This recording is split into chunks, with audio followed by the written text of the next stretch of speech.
बिस्मिल्लाहिर्रहमानिर्रहीम। Welcome to ZIK law academy. आज के इस लेक्चर में हम एक इम्पॉर्टेंट टॉपिक डिस्कस करेंगे, एलिमेंट्स ऑफ क्राइम। ये एक इम्पॉर्टेंट टॉपिक है पंजाब यूनिवर्सिटी के एनुअल एग्जाम्स के मुताबिक। तो हम कोशिश करेंगे कि इसमें जो भी क्यूरी या क्वेश्चन राइज हो तो उसको हम क्लियर कर सकें। मेरे चैनल को सब्सक्राइब करें और बेल आइकन को प्रेस करें ताकि आने वाली अपडेट्स आपको मिलती रहें।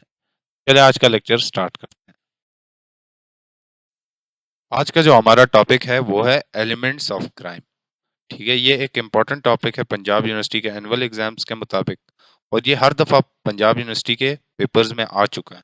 तो हम कोशिश करेंगे इस लेक्चर में इस समझा सकें, और आपके जो भी क्वेश्चन क्यूरीज एराइज होती हैं तो लाजमी मेरे से कमेंट सेक्शन में पूछा करें, और मैं बर वक्त आपको उसका रिप्लाई दूंगा।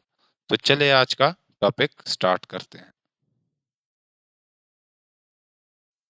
चले इंट्रोडक्शन से स्टार्ट करते हैं। सबसे पहले तो हम क्राइम को जानते हैं।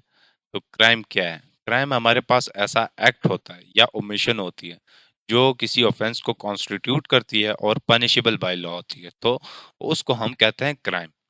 क्राइम हमारे पास ऐसा ऑफेंस होता है जो सिर्फ पर्टिकुलर मतलब ऐसा हार्मफुल एक्ट होता है जो सिर्फ पर्टिकुलर पर्सन के लिए हार्मफुल नहीं होता, बल्कि पूरी सोसाइटी, कम्युनिटी और स्टेट के लिए हार्मफुल होते हैं। एक्ट, वो एक्ट फॉरबिडन बाय लॉ होता है और पनिशेबल बाय लॉ होता है। ठीक है, मतलब लॉ उसको पनिश करता है और मना किया होता है उस एक्ट से, तो उसको हम कहते हैं क्राइम। अगर हम पाकिस्तान में देखें तो लॉ डिस्क्राइबिंग क्राइम्स जो है वो हमारे पास, या उसकी पनिशमेंट जिसको डिस्क्राइब, वो पाकिस्तान पीनल कोड है। ठीक है, जिसको हम ताज़ीरात पाकिस्तान भी कहते हैं, और अदर सर्टेन स्पेसिफाइड लॉज है। ठीक है, तो वो उनको डिस्क्राइब करते हैं। क्राइम के मतलब चार बेसिकली एसेंशियल एलिमेंट है जो नेसेसरी होते हैं क्राइम में। ठीक है, क्राइम को कॉन्स्टिट्यूट करने में सबसे पहले तो ह्यूमन बीइंग होता है। अगर किसी क्राइम में ह्यूमन बीइंग नहीं होगा तो वो क्राइम कमिट ही नहीं हो सकता। ठीक है, मत इसमें एसेंशियल एलिमेंट पहला ये है कि ह्यूमन बीइंग का होना जरूरी है, और वो कोई इलीगल एक्ट कमिट करे तो वो क्राइम में फॉल करेगा।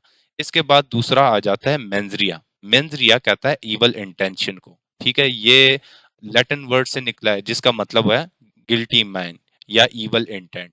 ठीक है, नेक्स्ट हमारे पास आ जाता है तीसरा essential element, acts Reis. Acts Reis भी लैटिन वर्ड से निकला है जिसका मतलब है फिजिकल इन्वॉल्वमेंट।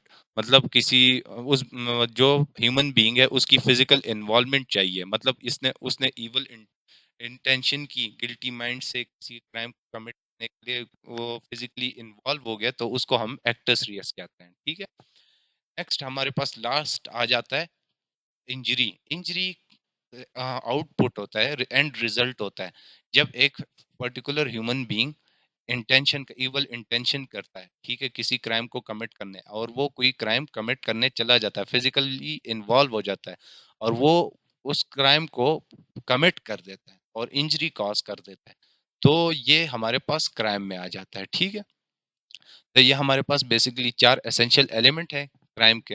तो इनको हम फर्दर आगे डिटेल से डिस्कस करेंगे, तो चले इनको डिस्कस करते हैं।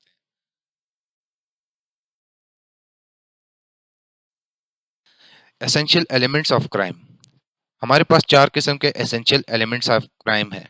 सबसे पहले तो ह्यूमन बीइंग होना चाहिए, इवल इंटेंशन होनी चाहिए जिसको हम मेंजरिया कहते हैं, और फिजिकल इन्वॉल्वमेंट होनी चाहिए जिसको हम एक्टस रिया कहते हैं। ठीक है, और फोर्थ नंबर पे हमारे पास है इंजरी। इंजरी कॉज होनी चाहिए। तो इनको हम फर्दर डिटेल में डिस्कस करेंगे वन बाय वन। सबसे पहले तो हमारे पास ह्यूमन बीइंग आ जाता है। किसी भी क्राइम को कमिट करने के लिए ह्यूमन बीइंग का होना लाजमी है। ठीक है, ठीक है, किसी भी रॉन्गफुल एक्ट को कमिट करने के लिए ह्यूमन बीइंग का होना लाजमी है। तो ये हमारे पास पहला एसेंशियल एलिमेंट होता है क्राइम का। ठीक है, इसके बाद हमारे पास सेकंड एसेंशियल एलिमेंट हमारे पास आ जाता है मेंजरिया। मेंजरिया हम इंटेंशन को कहते हैं। ये हमारे पास सेकंड एसेंशियल एलिमेंट है क्राइम का, जिसका मतलब होता है गिल्टी माइंड।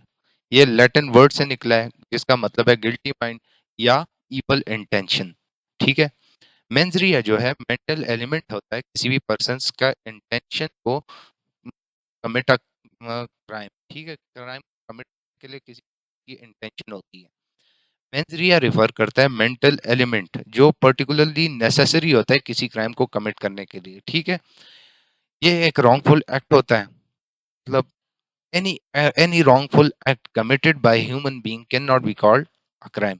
इसमें कहता है कि कोई भी wrongful act होता है ह्यूमन बीइंग से, उसको हम क्राइम नहीं कह सकते अगर उसमें evil इंटेंशन ना हो। हमारे पास मेंस रिया को कॉन्स्टिट्यूट करने के लिए तीन एलिमेंट्स हैं। सबसे पहले है मोटिव, उसके बाद है नॉलेज, फिर उसके बाद है इंटेंशन। ठीक है, मेंस रिया को अगर हम फर्दर एक्सप्लेन करें मैक्सिम से, वेल नोन मैक्सिम से, तो उसमें आ जाता है एक्टस नॉन फेसिट रियूम निसी मेंस सेट्रिया। ठीक है, इसका मतलब है कि the act itself does not make a man guilty unless his intention were so.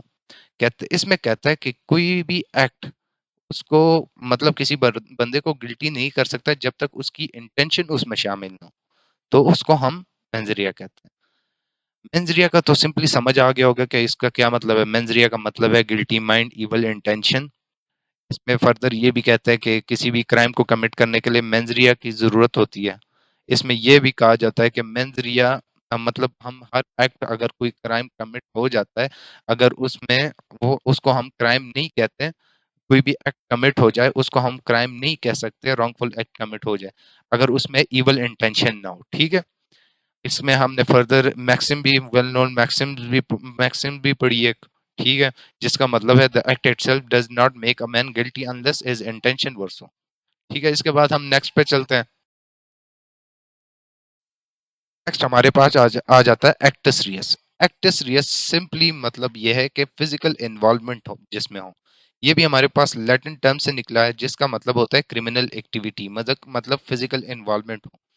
It is commonly defined as a criminal activity that was the result of voluntary body movement.